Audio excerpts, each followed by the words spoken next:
Bismillahirrahmanirrahim. Alhamdulillahirrabbilalamin. Wassalatu wassalamu ala asyrafil anbiya'i wal mursalin wa ala alihi wa sahbihi ajma'in. Assalamualaikum warahmatullahi wabarakatuh. Salam sejahtera, salam kasih sayang dan salam satu Malaysia.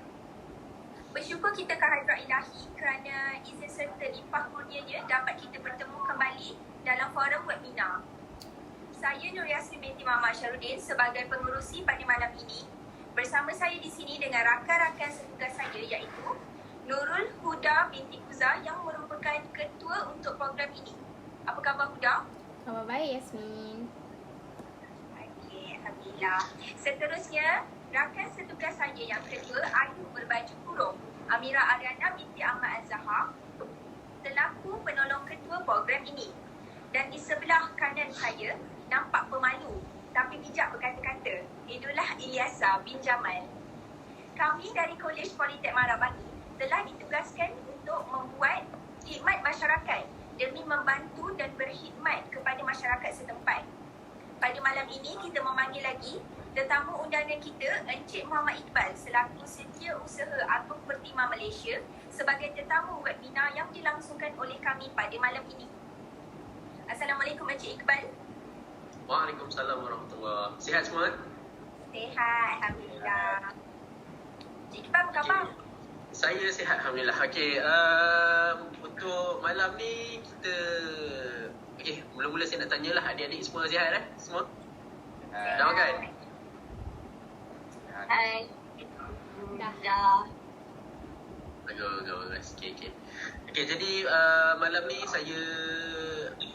Okey, mula-mula sekali saya ucapkan jutaan terima kasih lah kepada adik-adik semua kerana sudi menjemput saya sekali lagi untuk bersama dengan adik-adik pada malam ni untuk sesi kita berkongsi ilmu pengetahuan dan sedikit sebanyak saya belajar daripada anda semua pun belajar daripada saya, insya-Allah. Okey, jadi untuk malam ni saya nak tanya, kita buat style dia macam mana? Sesi kali webinar malam ni kita nak buat macam forum ke, sembang santai ke, perbincangan ke, macam mana? Masih sembang santai seperti semalam. Okey, baik. Masih sembang santai Boleh.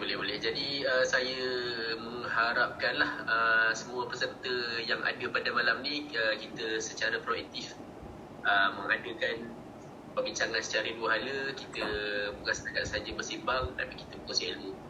Boleh Okey. Boleh. Selain daripada tu saya daripada Pertimah sendiri nak mengucapkan jutaan terima kasih lah kepada Kolej Politek Marabangi kerana menjemput pihak kami dalam sesi webinar kali ini yang mana saya percaya yang ini untuk subjek khidmat masyarakat, betul? Betul. Khidmat masyarakat ni subjek wajib ke subjek pilihan? Subjek wajib. Subjek wajib lulus Okey, baik. Jadi baguslah KPTM ambil langkah untuk ambil subjek khidmat masyarakat ni secara serius untuk kita sama-sama membantu masyarakat, kita berbakti kat masyarakat. Tapi sebab sekarang PKP kan, kita tak boleh nak buat apa lah. Alright, jadi tajuk pada malam ni pasal kesihatan Ya, kesihatan. Okey, baik. Tak apa, saya serah balik pada Yasmin lah. Okey, terima kasih Encik Iqbal. Okey, pada malam ini kita akan berbual atau berbincang dan memberi sedikit pengetahuan lebih mendalam tentang kesihatan kita penjagaan bersama.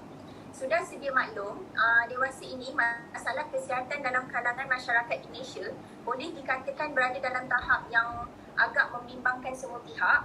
Apatah lagi kita sendiri tahu dan kita sedar negara kita sudah menjadi antara negara yang tertinggi merekod kes COVID-19 dan kematian juga semakin meningkat hari demi hari.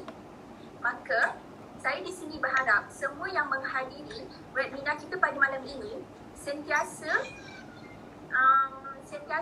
mengingatkan diri sendiri dan orang di sekeliling kita supaya patuh akan SOP yang telah KKM sediakan.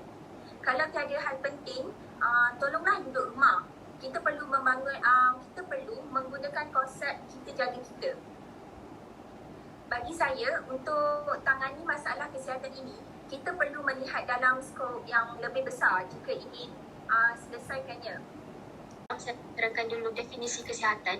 Kesihatan berdasarkan Badan Kesihatan Sedunia, kesihatan ialah suatu tahap atau keadaan di mana seorang individu itu mempunyai kesejahteraan yang sempurna dari segi fizikal, mental dan sosial dan bukan semata-mata bebas dari penyakit atau tidak berdaya.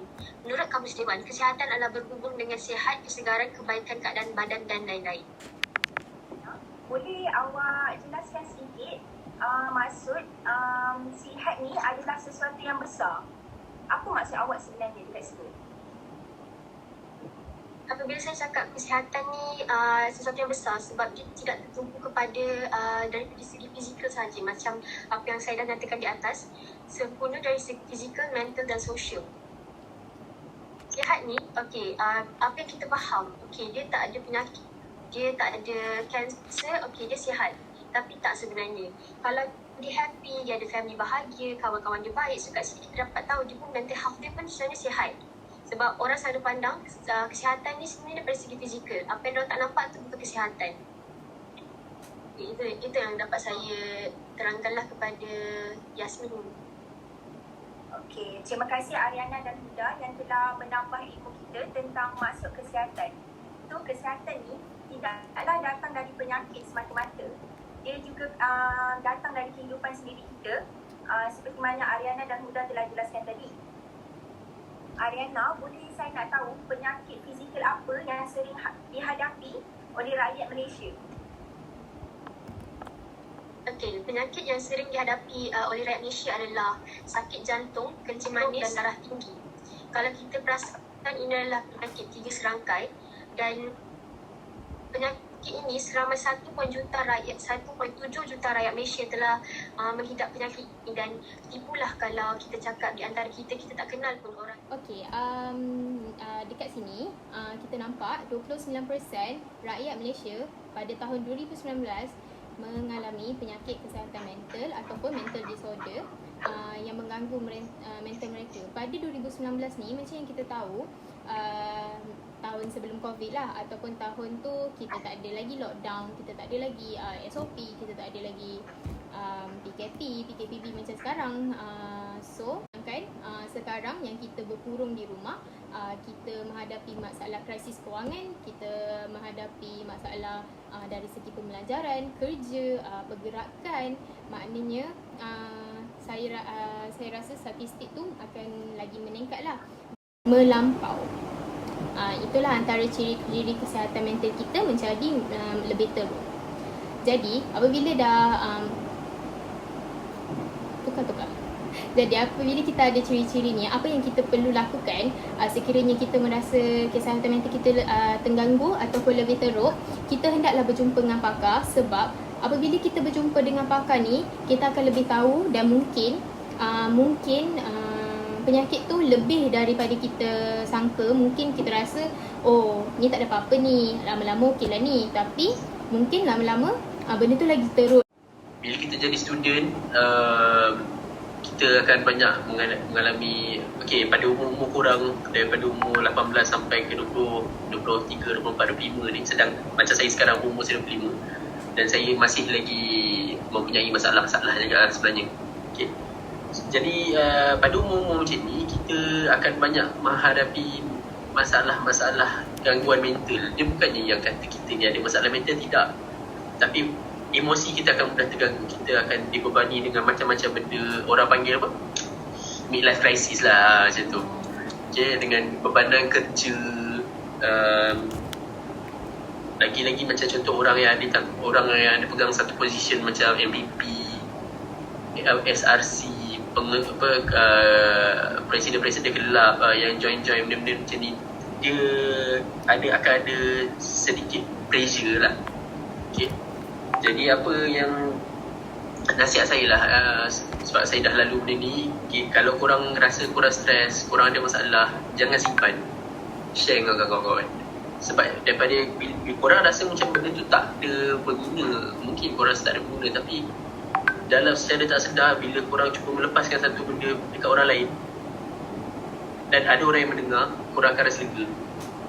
Okay, yang akan fermentor lah. Even kalau orang tu tak bagi jawapan pun, sekurang-kurangnya korang dah bercerita dan korang dah melepaskan satu masalah korang. Sebab bila you guys tend to be secretive, benda tu akan jadi masalah. Cuba untuk tak be secretive lah. Cerita je, orang akan faham. Okay. Dari sini juga, dia amat penting untuk jaga diri kita. Kita boleh amalkan basuh tangan dengan menggunakan sabun selama 20 saat. Okey, macam dekat dalam ni, ada yang tak tahu basuh tangan guna sabun 20 saat. Tapi ada yang tak tahu tu, saya boleh tunjuk demo sekarang. Okey, saya tunjuk demo sekejap. Sila. Contoh macam ada air. Okey, kita basuh tangan dengan bersih menggunakan air. Okey, lepas tu step kedua je, kita ambil sabun. Lepas tu kita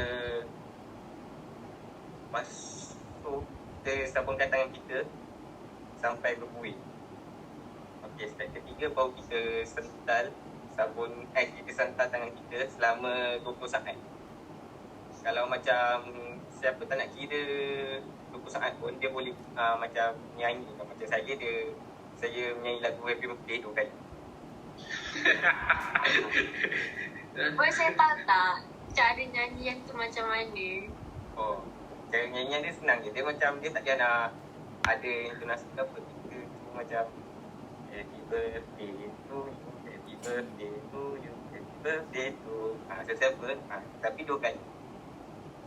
Kenapa happy birthday yang dipilih?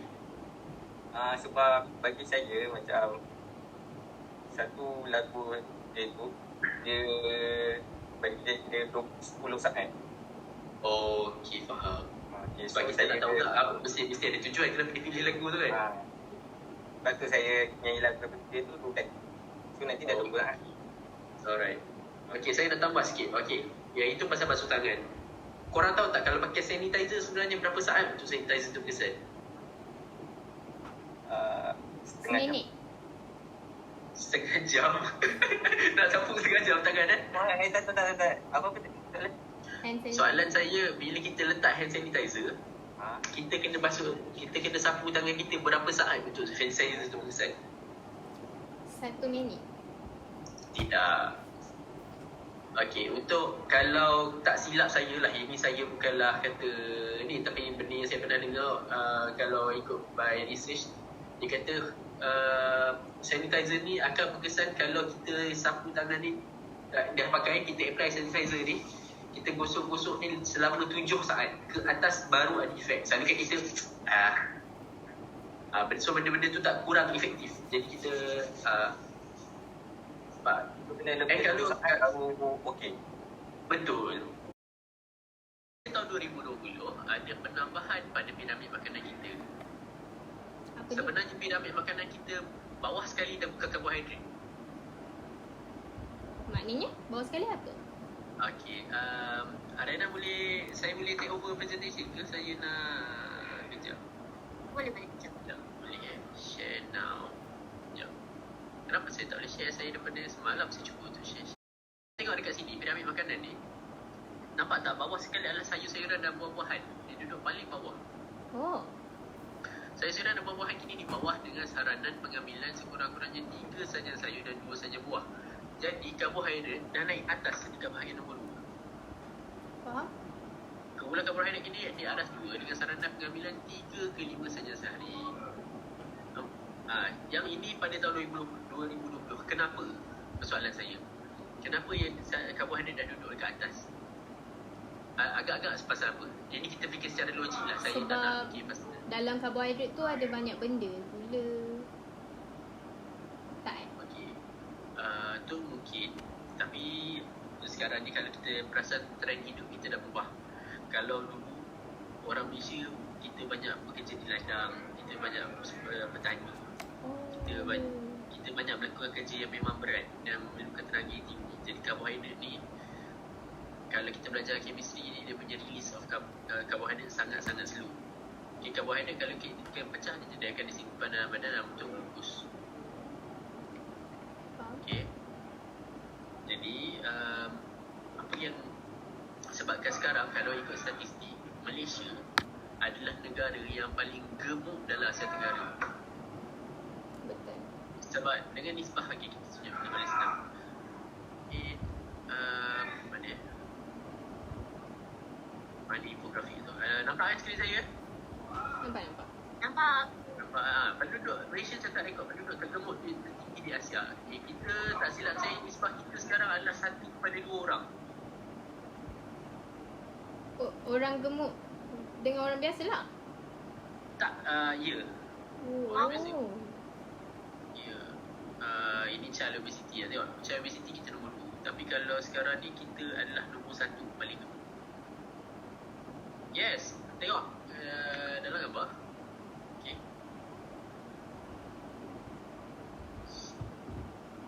Okay. Kalau tengok percentage BMI kita adalah 44.2. Nah, dibandingkan dengan negara-negara jiran adalah kita adalah yang paling gemuk. Okay. So benda-benda ni lah antara penyebab kenapa kita dah kaji balik kita punya piramid makanan. And ramai, betul-betul ramai yang tak tahu piramid makanan kita sekarang macam mana sebenarnya. Sebab tak ada tak ada Exposure. benda ni, tak ya, betul, tak ada exposure, tak menyeluruh benda ni. Jadi kita sekarang kita kena kurangkan nasi, kita kena lebihkan buah-buahan dan sayur-sayuran sebab benda tu lebih sihat. Dan kemudian karbohidrat ni naik dekat atas juga sebab sekarang ni kita punya demografi kita dah berubah. Kalau dulu kita bekerja sebagai petani, sebagai peladang, sekarang kita lebih kerja pada pejabat, dalam telefon, duduk dekat depan laptop, buka Zoom, buka Google Meet. Itu je kerja kita. Jadi kita tak memerlukan tenaga yang banyak. Kalau kita makan karbohidrat yang tinggi, kita hanya akan kita cuma akan menghasilkan lemak dalam badan sahaja. Sebab apa? Sebab rakyat Malaysia kebanyakannya tak bersenam dengan sihat dan tak mengamalkan gaya hidup yang sihat. Tak payah cakap orang lain, tak payah cakap jauh, diri saya sendiri. Okay. Saya kerja memang kerja saya tough, kerja saya susah. Saya kerja duduk dekat site, tapi saya makan sangat-sangat banyak, sangat-sangat kuat. Saya boleh makan sampai 5-6 kali makan sehari yang berat. Jadi kalau tengok muka saya sendiri nampaklah naik. Kalau cik boleh buka Instagram saya dulu, kalau tengok tahun 2014, 2013 tu besar dikit pun. Saya dikit selingan lah. Jadi apa yang saya cuba sampaikan adalah kawallah makanan, makanlah pada ni pesanan pada diri sendiri sebenarnya ni. Tak, kita tak nafi, benda ni memang sedap. Contohnya yang paling senang, saya sekarang tengah minum Coke daripada McDonald's. Kita tahu benda ni bahaya, kita tahu benda ni tak elok, tapi sebabkan biasalah lumrah manusia ni suka benda yang sedap. Lumrah manusia suka benda yang manis. So betul, seperti yang Encik Iqbal telah cakap, obesiti ni negara Malaysia merupakan mempunyai kadar obesiti yang paling tinggi. Dan saya rasa sebab kenapa kita mempunyai masalah obesiti paling tinggi adalah kerana macam kita tengoklah dekat sekeliling kita pergi mana-mana pun kita akan dapat jumpa kedai makanan restoran makanan segera yang cukup banyak. Contohnya McDonald, KFC, Texas Chicken dan franchise diorang ni di merata negara kita. Okay. Lepas tu, rakyat Malaysia, macam tadi saya pun baru tahu bahawa ada piramid makanan baru yang telah dikeluarkan oleh Malaysia yang tambah sayur-sayuran yang paling bawah dan karbohidrat naik satu tingkat ke atas. Kita tidak didedahkan lagi dengan benda tu. Jikalau kita didedahkan, mungkin kita tahu masalah-masalah kita. Dan saya tak deny pilih makanan segera ni sebab benda tu yang paling cepat, tidak membuang masa, dapat menjimatkan masa kita. Kita student, kita bekerja, kita penat. Apa yang paling senang kita dapatkan ialah makanan-makanan segera seperti ini.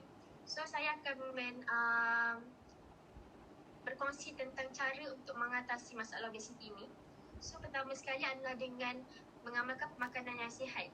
So cara untuk mengamalkan pemakanan yang sihat ini adalah dengan, saya sarankan adalah dengan untuk makan sayur dengan lebih banyak sebab sayur ni penuh dengan serat dan badan kita perlukan serat. Sebab badan kita perlukan serat adalah untuk melawas kita punya makanan-makanan yang tidak diperlukan badan.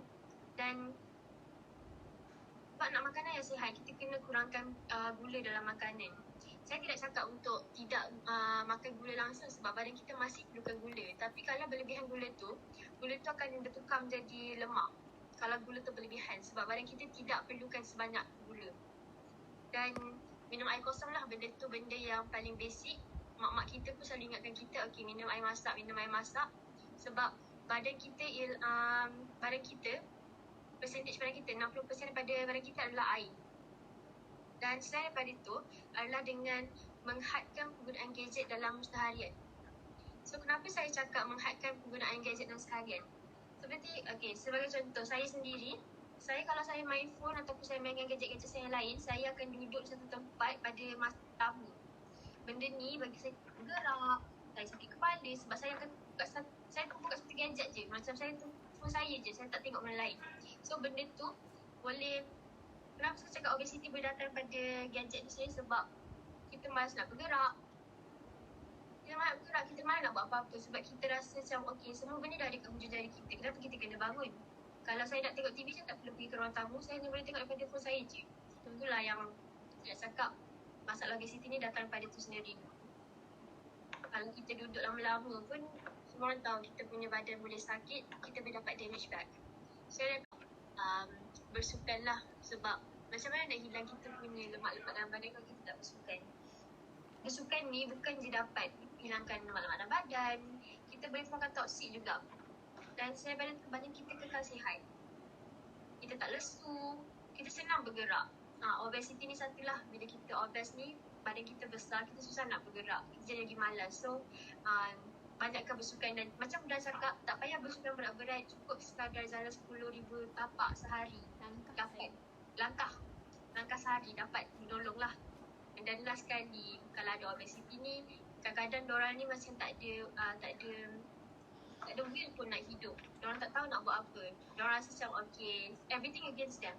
So saya sadangkan kalau ada obesity, tetapkanlah misi macam by end of this year, I nak kurus, I nak sihat, I tak nak sakit dah, I tak nak tanggung beban ni dah. So benda ni boleh push kita untuk terus dapat apa yang kita nak tu lah, untuk kurangkan berat badan dan semua. Terima kasih Ariana yang telah lontarkan tentang isu obesiti di Malaysia ni.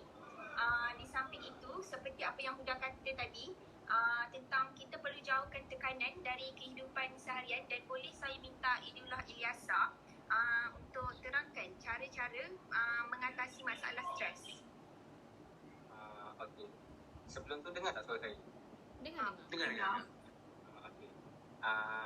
Macam yang Ariana cakap tadi, cara-cara untuk mengatasi masalah obesiti. Yang sekarang ni saja cara-cara untuk mengatasi stres ataupun tekanan yang besar.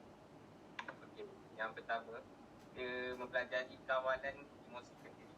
So, sebagaimana kita tahu, isu stres dan kemurungan ni sering jadi dalam perbualan masyarakat. So, kita sendiri tahu yang isu ini meningkat dadak sebab sejak adanya pandemik COVID-19. Ada yang sedang kerja, yang sudah pula stres sebab cara belajar dia dah berubah.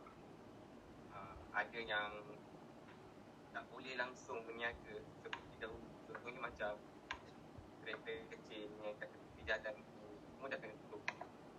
Maka kita perlu atasi masalah ini dengan pelajaran kawalan emosi.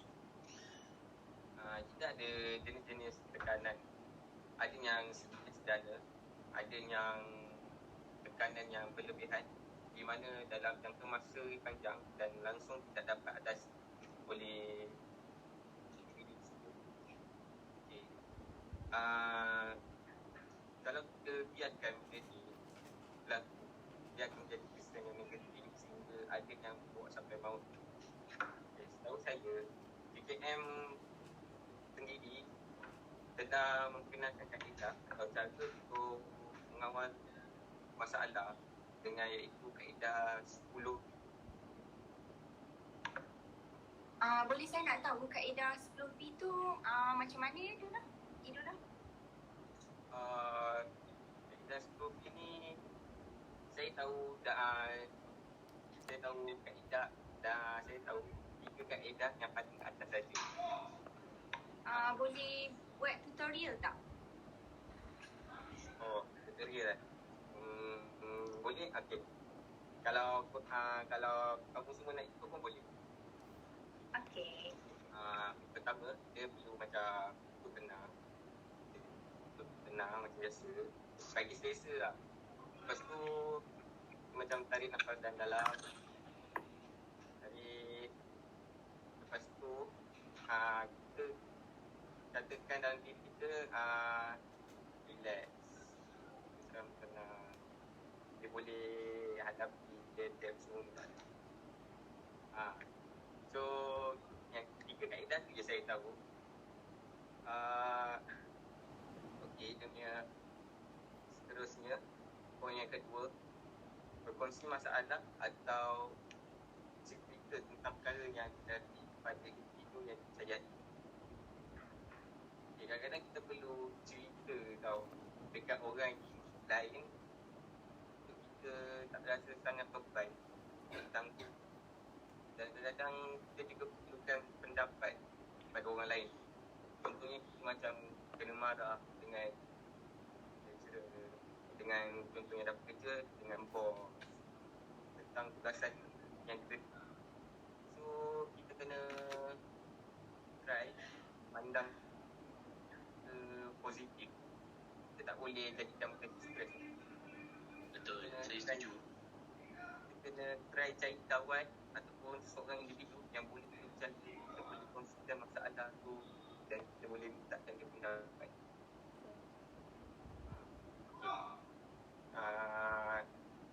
Poin yang seterusnya, selalu beribadat kepada Tuhan. Poin ni bagi saya adalah amat berkesan. Ini juga dia telah ditafsirkan sebagai satu bentuk senaman keringan kepada kita. Dan situ kita dah boleh dapat meningkatkan rohani dan jasmani kita. Okay. Poin yang terakhir, saya melakukan aktiviti kegemaran. Poin ini juga macam salah satu kita boleh atasi dengan masalah stres. Sebab apa?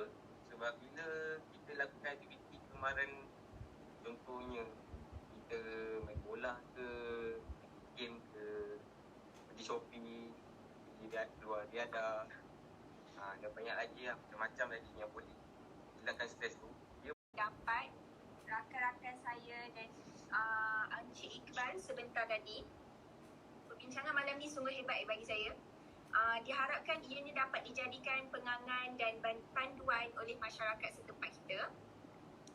Kesimpulannya bagi saya, perkara yang berkaitan masalah kesihatan ni sebenarnya bukanlah sesuatu perkara yang patut kita pandang remeh. Setiap individu mempunyai tanggungjawab dalam membendung kemelut ini daripada terus menjadi bara. Sebelum kita menuding jari kepada mana-mana pihak, elok kita jaga diri kita dahulu.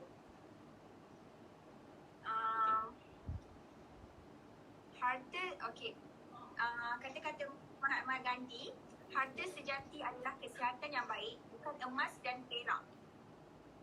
Okey, sekarang dah jam. Bila Mahatma Gandhi cakap benda ni? Di Google. Di Google lah. Start sekadar gurau.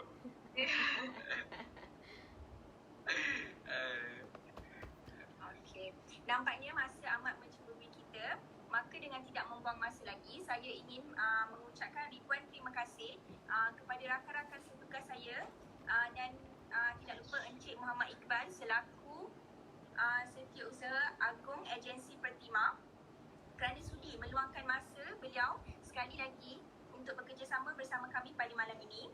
Adakah Encik Iqbal ada sepatah dua kata sebelum kita akhiri majlis kita? Okey, sepanjang 4 jam kita bersua, bertemu, berkongsi ilmu dan pendapat. Saya ingin mohon maaf lah kalau ada terkasar bahasa, tersalah bicara, tersalah tutur bahasa kan. Okey. Saya mengucapkan jutaan kasih lah kepada adik-adik di Kolej Politek Mara apa kerana menjemput saya lah untuk webinar hari ni. Okay, saya doakan anda semua berjaya dalam pelajaran. Okay, dan semoga kita berjumpa lagi lah kalau ada rezeki. Kalau ada apa-apa nanti bolehlah hubungi saya kalau nak minta nak tanya pendapat ke, nak tanya apa-apa saja. Saya sedia bantu. Okey, terima kasih Encik Iqbal. Moga apa yang kita dapat hari ini tidak sekadar masuk telinga kanan, keluar telinga kiri. Sekian saja untuk malam ini. Jika terkasar bahasa, tersilap bicara, mohon maafkan. Sesungguhnya yang baik itu datangnya daripada Yang Maha Pencipta. Dan yang kurang elok itu datangnya daripada kekilafan diri kami sendiri. Wallahu a'lam. Sebelum mengakhiri program kita pada hari ini, terimalah serangkap pantun daripada saya yang berbunyi. Tuailah padi antara masak, esok jangan layu-layuan. Intailah kami antara nampak, esok jangan rindu-rinduan. Saya akhiri dengan lafaz yang mulia. Wabillahi taufiq wa hidayah. Assalamualaikum warahmatullahi wabarakatuh. Waalaikumsalam warahmatullahi wabarakatuh. Salam. Alhamdulillah.